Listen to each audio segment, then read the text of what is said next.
This is the Wellness Club, where we dive into all things wellness, from nutrition to fitness to productivity and more. We are exploring the science to help you feel your best inside and out. I'm your host, Cass Camp, and I am so happy that you're here. Welcome to the club.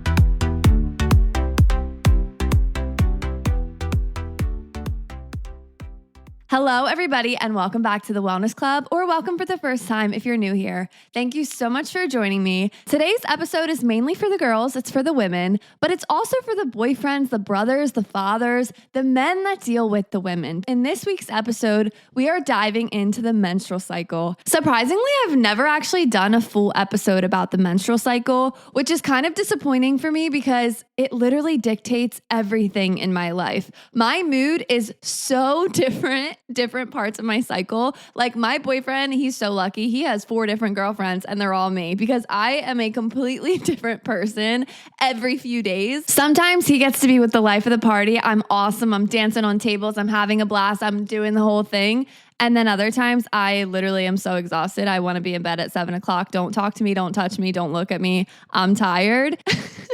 And he is just the same person every single day, like clockwork. He wakes up, jumps out of bed, goes to the gym, never tired, does push-ups, makes breakfast, does the whole thing, and then does it all again the next day. No complaints, no personality change. It's crazy. But really, this comes down to our hormonal cycles. Men operate on a 24-hour cycle. They get to go to bed and wake up with the same hormones every single day. And as you guys know from basic health class, women, not so much. Textbooks tell us we operate on a 28-day cycle, which, yeah, if you follow that textbook, you're very lucky because that means week by week, you kind of know where your mood's going to be. But the honest truth is, and the reality is, most of us are not following that textbook 28-day. Most of us are maybe a little bit irregular or a little bit longer. Our cycles vary. And all of that also dictates our mood and how we feel. Like I know for me, I can't plan when I'm going to be feeling how I feel. I just know when I start to see a little pimple on my face, my boobs start to be sore, and I start to know like, oh my God, I'm kind of being a pain in the ass right now. So in this week's episode, I want to dive into it. I want to get into the science, and I also want to give you like a toolbox or a blueprint of how you can optimize your menstrual cycle and understand your hormones and your cycle better so that you can boost your entire well-being. I know most of you are probably like me where you really do feel like a completely different person during different phases of your cycle. And that is so normal. And I want you to understand why so that you can start to do things that might not take it away altogether, but can at least help or support how you're feeling in those moments. So let's just set the scene and clear the air for a second. If you're a girly listening to this, you're not a man, okay? And I think you know that, and I know that, we all know that.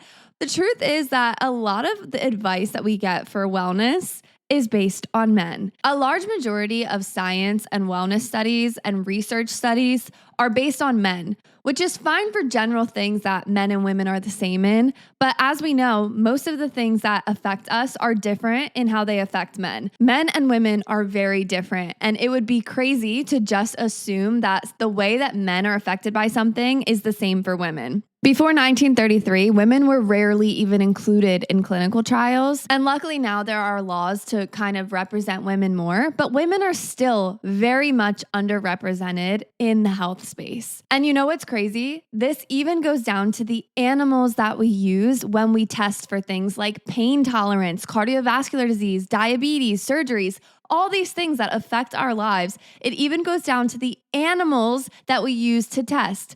80% of studies for these tests only use male mice. What? And do you know why? It's because when they included females, there were distinct differences in basic biological processes like pain processing. Imagine that. Female mice process pain differently than male mice. Are you surprised? I'm not surprised. I think we already know that. That's why women give birth. That's why women get periods. That's why we can handle those little period simulators and the men are always like freaking out and going crazy. If you've seen it, you know what I'm talking about. And you would think that seeing this in a research study would make you really understand, like, as a scientist, wow, men and women really are different. This just proves that we need to do something different. But you know what? Instead of doing that, 80% of the studies still only use male subjects. This article states that the neuroscience field is one of the worst in this gender gap. There's a 5-to-1 ratio on how many studies are on males versus females. For every 5 studies that are with males, there's only 1 with females. And only 20% of neuroscience studies use both male and female in their studies. So why is this important? This is important for so many things, and I'm sure you're thinking a lot of things too right now. Not only does this affect the effectiveness of treatment for women and understanding women, but it also affects everything we know about women. So if we are looking at statistics about prevalence of disease and prevalence of certain things, those statistics aren't even really accurate if we're only getting a 5-to-1 ratio on these studies. So like mental health for women, if this is what's happening in the neuroscience space, do we even understand mental health accurately for women? I mean, we don't, not as clearly as we understand it for men. And the reason why this is still happening, even with all the technology and all the advancements we've made in medicine, it's because of the menstrual cycle. That's really what it is. Women are just more complex and more complicated. And rather than figuring it out and putting everyone in the same cycle and making sure we're all on the same day, it's easier to just exclude them and do it on a male who operates on a 24-hour cycle. This obviously causes a lot of disparity in healthcare, especially for women. One statistic that I found is women experience adverse health effects for medications at double the rate that men do. And that makes sense because when we test medications, they're usually being tested on males in male clinical trials, male animal studies, male. Another study that's really scary and sad is that women with metal hip replacements were 29% more likely than men to experience implant failure. And that's because of the differences in anatomy that women have. So as we know, women's bone structure, especially our hip structure, is very different than men's. And what's scary about this is women generally have more hip replacements than men due to our hormone drop and our higher risk for osteopenia, osteoporosis, fall risk, etc., etc. So you're telling me this happens to women more, yet we haven't figured out something that helps women with this. Make that make sense, right? And the biggest factor when you really break it down from all of this is our hormonal cycle. It's how our hormones change throughout our entire lives that makes all of these disparities exist. And on one hand, yes, I can empathize with the researchers because you want to control as many variables as possible, and you would have to control where they're all at in their cycle if you had female subjects. So yes, like I can understand that. You want to make it effective. You want to be accurate. But also like, come on, we have so many women that are affected by female-specific things, and we can't figure this out. And I could even go into a deeper rabbit hole of how there's just less representation in STEM fields of women, and this is improving. But still, if there's not women doing the studies, then of course women won't be included in the studies. But I think one of the biggest reasons for this is people simply just don't understand the menstrual cycle. So in this episode, I want to help you understand it so that you can start to do things that are going to better your menstrual cycle and then also advocate for yourself in the healthcare space. I've even gone to doctors that don't understand the menstrual cycle. And it's like, if at least half of your patients, probably more because we know women go to the doctor more than men, at least half, probably more than half of your patients are women and you don't understand the basic science of a menstrual cycle, come on. But anyway, I'm getting ahead of myself. So let's dive into the science of the menstrual cycle. Your menstrual cycle affects everything. Even though scientifically, yes, it's preparing you for a potential pregnancy, your cycle and the hormone changes that happen throughout your cycle affect so much more than just if you're going to get pregnant or not. Yes, that's a huge part of it, but it also affects your energy levels, your mood, your sex drive, even what you're attracted to and who you're attracted to, your bloating, your skin, your overall health. Literally everything is affected by your menstrual cycle. The first day of your period is when your menstrual cycle begins. That's the first day. And it ends the day before your next period begins. So if you've ever seen something like day 1 through 5, do this. Day 1 is always the first day of your period. A typical menstrual cycle usually lasts anywhere from 24 to 38 days, but every single person is different. And if you're out of this window, that doesn't necessarily mean anything is bad or wrong or unhealthy. It just might be your body. Now, if you are out of this window, of course, there can be underlying things going on like PCOS, endometriosis, or any other kind of condition that affects your menstrual cycle. The best way to know how long your cycle is if you've never tracked it before is by tracking it. There are so many apps. I personally just use the health app on my phone. I don't pay for anything. I don't use anything special. I literally just put in the days that I'm on my period. I'll put in some symptoms. And it's cool because not only does it tell me how long my cycles are, but it also will kind of calculate when I'm ovulating, when I'm in my fertile window, based on the stuff that I've been putting in. I definitely wouldn't use that as birth control because it's not 100% accurate by any means, but it is pretty cool to see like my trends throughout each cycle. And because I have PCOS, it's important for me to be able to see the different trends and the changes over time with my cycle. I know for me, my cycle completely changes depending on if I'm more stressed, if I'm more active, less active, if I'm eating healthy, if I'm not eating healthy. My body is very sensitive and I know certain things affect my cycle. I think that's really important to understand because for so long, I felt ashamed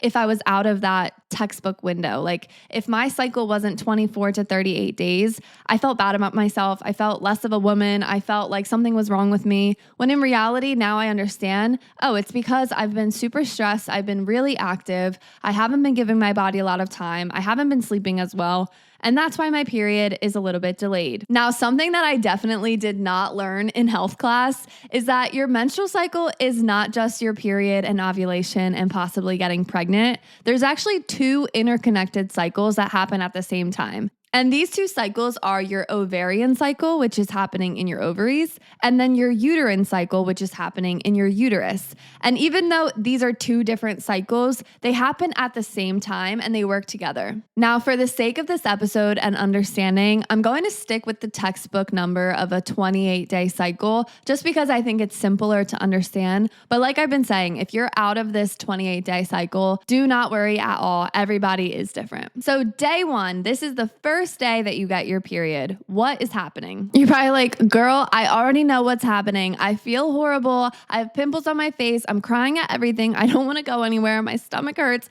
Everything's horrible. I get it. I am no stranger to a painful period, but let me tell you what's going on underneath the hood. Now, you know how I told you that there's two cycles happening at the same time. So there's your ovaries and there's your uterus. Your uterus on day one is shedding its lining. That's what your period is. You're shedding your uterine lining, which is called your endometrium, and it sheds itself out. It sheds its lining. And this part usually lasts anywhere from 3 to 8 days. Usually the average is 5 to 6. And the reason that this happens is because your estrogen and your progesterone levels drop. This is when they're at their lowest, which is actually what causes those linings to break down and leave the body. And the heaviness of this, again, depends person to person. Some people super light, no problem. Other people extremely heavy, painful, etc. If you are having severely painful periods, I would definitely go to a gynecologist and get that figured out if you haven't already. Get routine blood work, get your hormones checked, ask about PCOS, endometriosis, do research on your symptoms and understand that.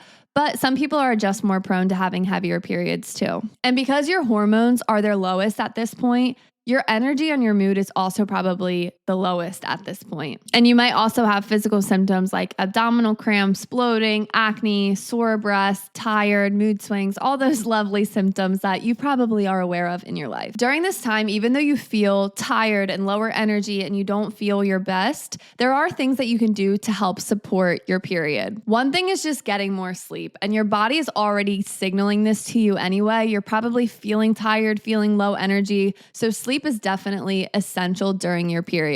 Another thing is using your diet to help you. So definitely increasing your water intake, but also eating foods that are high in magnesium and high in iron. The reason that you usually crave sweets and chocolate during your period is because you're craving magnesium. So a little bit of dark chocolate actually might help you out. But other foods that are high in magnesium that will also help are dark leafy greens like spinach, black beans, and almonds. And then foods that are high in iron will also support the blood that you're losing. So think fish, lean red meats, liver, spinach, kale, and whole grains. When I get my period, I definitely experience abdominal cramps pretty severely, honestly. It all kind of started when I got off of birth control. The severity of my cramps changes depending on lifestyle factors like how active I am, how well I'm eating, things like that. But when I get abdominal cramps, they are pretty severe. And I will get into how birth control affects your cycle later in the episode because that is a completely different beast. But for right now, we're talking as if no one's on birth control. But the abdominal cramps of your period really do affect everything. And I'm not even talking physically, like that bloating where you just don't like how you look and you're not as confident. I'm talking that actual pain of abdominal cramps. And when you have that severe cramping, it's so easy to just curl up into a ball and lay there. And there have been times for sure that I've done that if I get my period on a weekend. And short term, there are things that really do help. Like I have this little heat pack that's made out of corn that I put in the microwave. That thing saves me on my first 2 days of my period. I use that around the clock. If you're a bath person, a hot bath can really help. But something that sounds counterintuitive, but really does help is light movement. So I know when you first get your period, especially if you're getting symptoms, you want to just lounge around, and that's fine. If that's your move and that's how you feel good, no shame, do what you need to do. But if you can swing it, some low impact workouts can really help kind of lower the severity of your symptoms.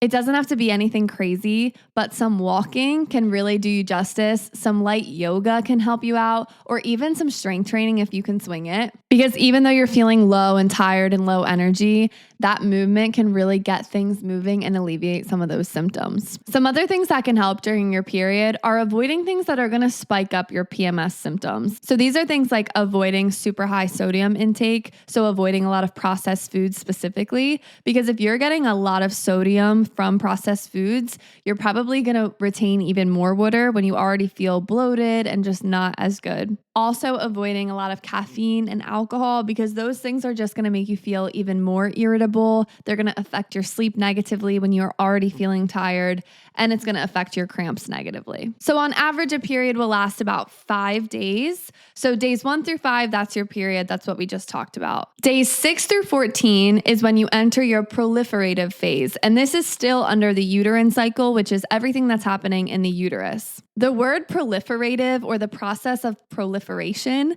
is growing quickly. It's quick growth. And this is because the uterus is growing cells really quickly to help rebuild that lining in case we get pregnant, or we'll just shed it the next period. And what causes this to start happening is when your estrogen levels start to rise. That spike in estrogen signals to the uterus, okay, we can start building cells again. Now that's what's happening in the uterine cycle. But remember I told you guys there's 2 cycles happening at the same time. So the uterine cycle, we just had our period and then our proliferative phase. At the same time that this is happening, days 1 through 14, the same days, the ovarian cycle is having its own phase, and this is called the follicular phase, and you've probably heard of this before.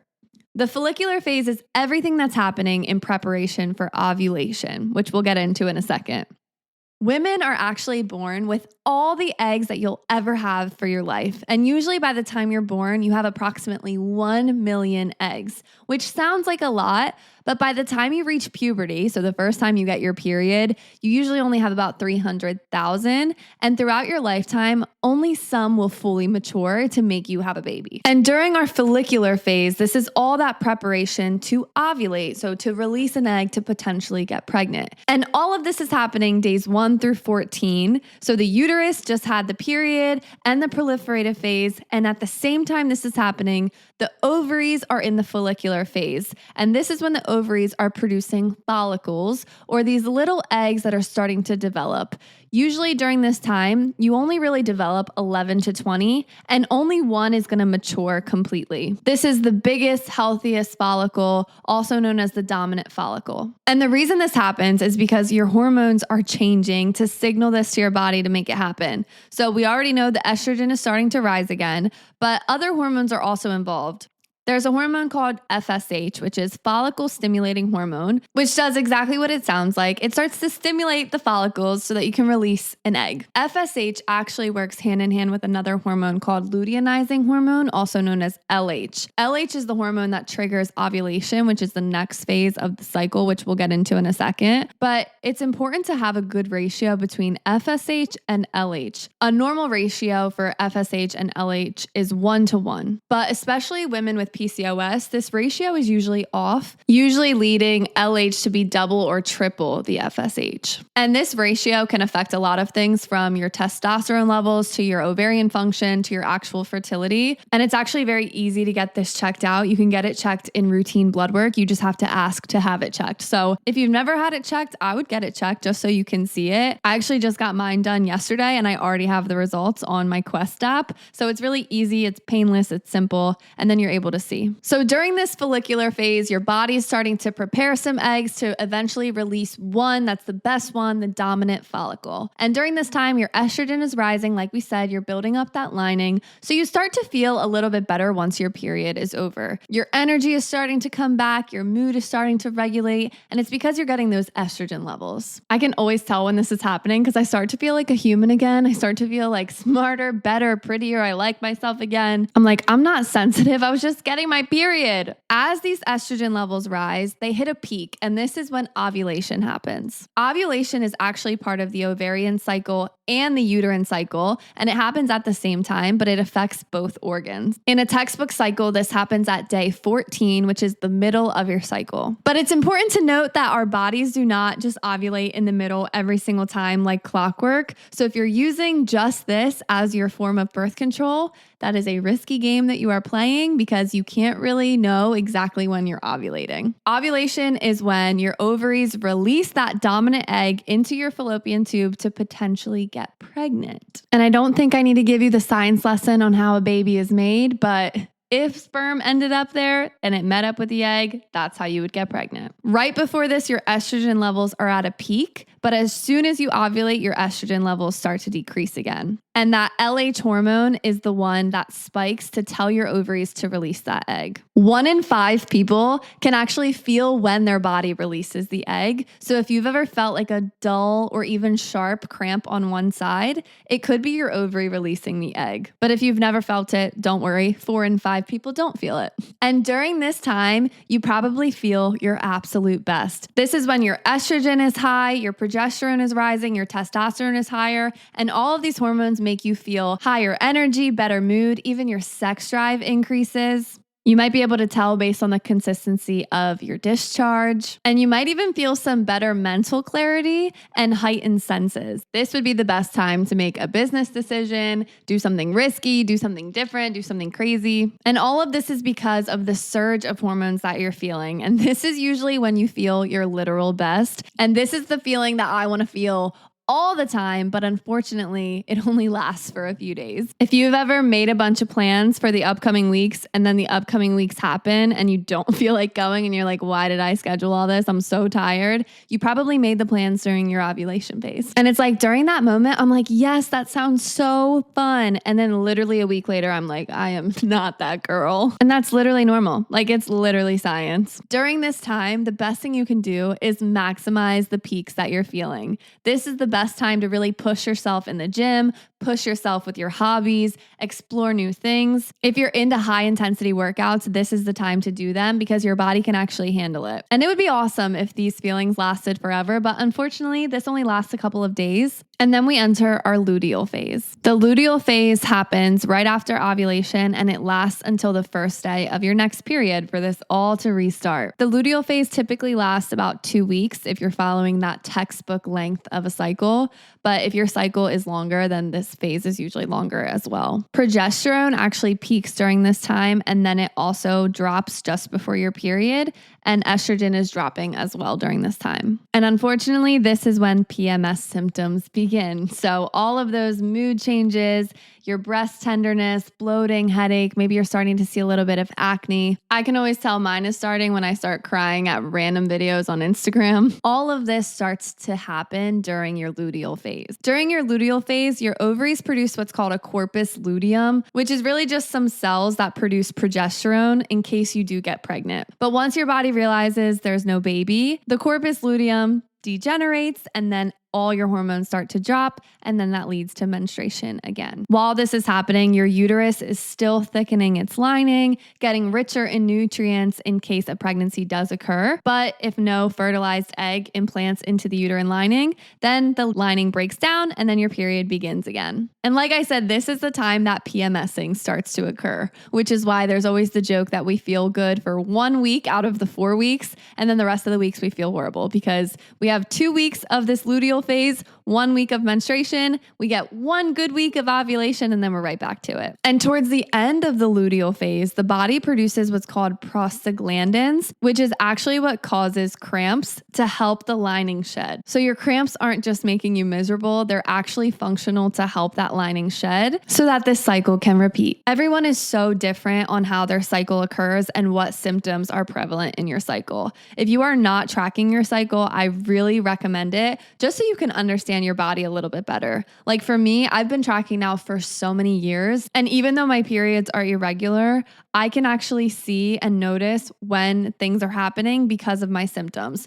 I track it all in the health app, like I said, but there are also other free apps that you can use. But track things like your cervical mucus, your digestion, your skin, your hair, your bloating, any weight fluctuations. All of this can be affected by your cycle. And you're not crazy for the body changes that happen over the span of your cycle. So if you're feeling like low energy, low confidence, low self-esteem, it could just be your cycle, because then a week later you might look and feel completely different. And those are real things that are happening. Something that we do need to talk about though is how birth control affects your menstrual cycle. Now, I just want to say right off the bat that birth control definitely has its perks, and there are certain times in your life when birth control might be the best option for you, even though it does affect your hormones and everything like that. I am definitely a big proponent of birth control, especially if you're a teenager, if you're young, or you're just not ready to have a baby. There is nothing wrong with taking birth control. But it is important to know that birth control completely changes your hormones around. I was on birth control for like 5 or 6 years before I got off, and it took me over a year or two to really regulate my hormones again. Because when you're taking the pill, you kind of put your hormones to sleep. Rather than producing the hormones on your own, you're just taking them through your mouth. So what this does is rather than having this hormonal cycle, you pretty much have the same hormones every single day until there's that week where you don't. So if you're taking traditional birth control pills, the first 21 days of the actual hormones are the same every single day. And then you take those 7 days of the sugar pills, which causes a drop in hormones, which makes you shed your lining. Now, not every pill is the same. Some does this on a different timeline, but for the most part, it's usually you have your active hormone pills, and then you have those inactive sugar pills, which cause you to get that like period. Now, because of this, you still might have some PMS symptoms, but usually the pill reduces a lot of those symptoms because you're not having those hormone changes the same way that you would if you were off the pill. This is why a lot of gynecologists recommend the pill if you have really painful or severe periods, because the pill reduces a lot of that. But I think it's important to know that just because it's reduced while you're on the pill, once you stop taking the pill, that all changes. And it took me at least a year to regulate back to a normal cycle because my body wasn't used to doing it on its own. Now, again, I'm not saying to just get off the pill because there are definitely good benefits and uses to taking a birth control pill for different timelines in your life. But I do wish someone told me that at a younger age because I had no idea what it was going to be like getting off the pill. My body honestly went into complete shock once I stopped taking the pill after all those years. My skin went crazy. I didn't get a period for so long. My moods were crazy. Everything just felt horrible. But your body is amazing and your body will regulate. And there are things that you can do to kind of support your body through that process. I won't get into it completely, but I do have an episode all about PCOS and birth control. So you could definitely listen to that if you're interested in that experience. There's this amazing book that I recommend everybody read if you've ever taken birth control, if you're on birth control, if you're interested in taking birth control. And it's called This Is Your Brain on Birth Control by Dr. Sarah E. Hill.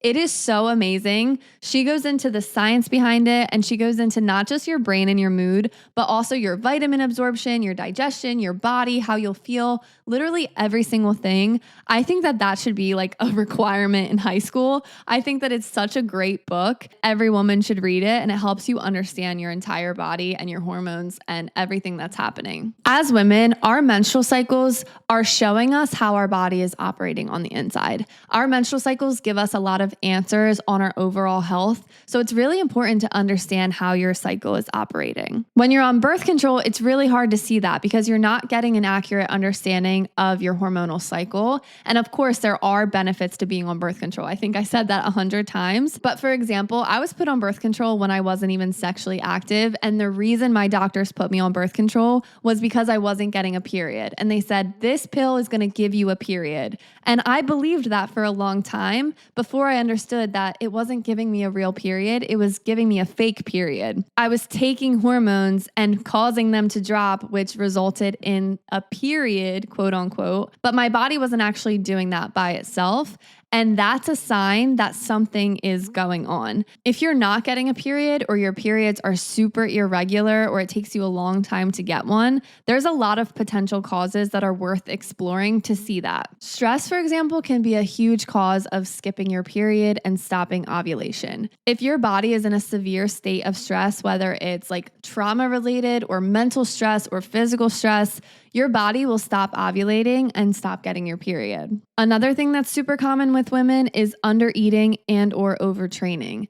Those two things can really start to suppress your hormones and cause you to skip ovulation and skip your period. PCOS, of course, can cause irregular or missed periods. And there's also something called the female athlete triad, which is common in teenagers. And it's also common in super high performing athletes like Olympians, marathon runners, etc. When I was in college, I actually did an entire research paper on the female athlete triad because I think that that was something that I had as a teenager. The female athlete triad is caused by an imbalance between how much energy you're taking in versus how much energy you're taking out. So this is usually when your physical activity is too high, but you're not taking in enough food and nutrients to support that activity.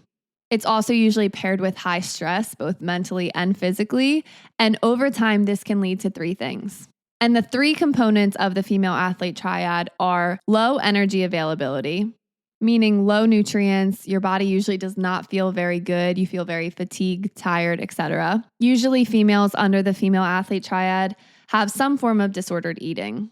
Another component is disrupted menstrual cycles. So this can be just really irregular menstrual cycles, but usually in its severe form, this is also known as amenorrhea. Amenorrhea is a missed period for 3 months or more. And I definitely had this one. I had years of no period and I didn't even get mine until I got put on birth control, which we know isn't a real period. And then the third component of the female athlete triad is bone health, actually. The thing that really differentiates men from women is the effect that estrogen has on our bone health. Estrogen is a major hormone in supporting bone growth and maintenance. So when estrogen is low, bone density is low. This is why postmenopause, osteopenia, and osteoporosis are a major risk for women. That's why we see a lot of elderly women struggling with bone fractures later in life, or like falls are so detrimental because of osteopenia and osteoporosis. And what's interesting about the female athlete triad is this can affect teenagers.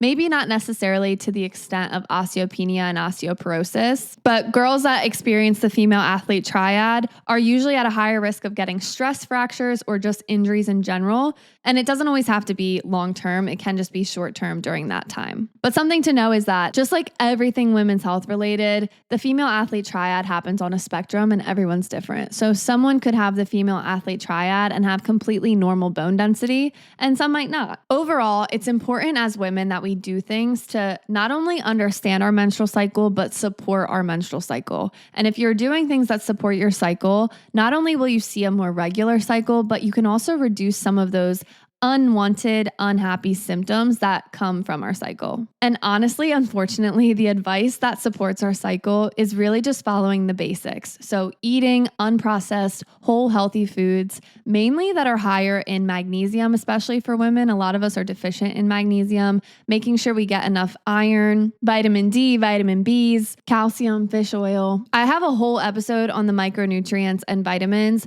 so I really recommend you listen to that because this is something you don't want to go into blindly. Not everyone needs supplementation for everything. It's better to just get simple blood work to see your levels and then supplement from there if necessary. Something else that can support your cycle is actually using your cycle to determine what you do, especially with your fitness. There's this thing called cycle syncing, which is where you dictate your workouts based on where you're at in your cycle. And this can definitely be beneficial because we know that we feel different at different times during our cycle. And even your actual strength can vary at different parts of your cycle. So for example, I'm still in PT for my knee surgery and we do these strength tests. And I went one day right before my period. I was PMSing so hard and he strength tested me and I was my lowest number I've ever had. And he's like, what's going on? Like, I thought, your strength shouldn't be this low. And I knew I was about to get my period, but I didn't want to say that. But it really does affect because then the next week I took the test again and I was sky high compared to the week before. So by cycle syncing, you can use this to change up your workouts and change up what you're doing depending on where you're at. You can also do this with your nutrition. So certain phases, you're going to have more cravings and be hungrier than other phases. And it's really beneficial to listen to that to dictate how much and what you're eating. For example, during the luteal phase, you might be a little bit hungrier than normal and that's where the cravings start to come in. And that's okay. It doesn't mean that you're just not disciplined and you have no willpower. Your body actually needs a little bit more calories during that time period. So make sure you fill up on those good, healthy calories. And one of the biggest things I think to support your cycle is to listen to it. It's very easy in this man's world to listen to that 24-hour cycle, but we're just not that. Our bodies operate on a cyclical cycle and we follow this cycle that's longer than 24 hours. And it's a beautiful, amazing thing. But it's hard to follow that if you don't quite understand it. But once you understand it, and after listening to this, use that to understand why you feel the way that you feel. You're not broken or sensitive or too emotional. You're probably just in your luteal phase. You might not have to quit your job or break up with your partner. You might just be in your luteal phase, and that's okay. You're not a quitter or a loser. You're probably just menstruating, and that's okay. Use the signals your body is giving you and listen to them, even though they're annoying sometimes and they're not always ideal, especially when you're about to go on a beach vacation and you're so bloated because you're about to get your period. I hate that. But instead of feeling bad about yourself and looking at yourself like, oh my God, I can't believe I look like this, just be like, my body's doing its thing right now. And my uterus, my ovaries are working. So I hope you learned something from this. Thank you so much for listening. If you learned something or this just made you feel seen, share it with somebody that needs to hear this. Share it with your little sister, your little cousin, or your mom, or your friend, or your boyfriend. Make him understand what the hell's going on. And if you really love the podcast, leave a 5-star review. And when you feel like doing absolutely nothing, just remember, even Beyonce gets a luteal phase. Okay, I'll talk to you next time. Bye.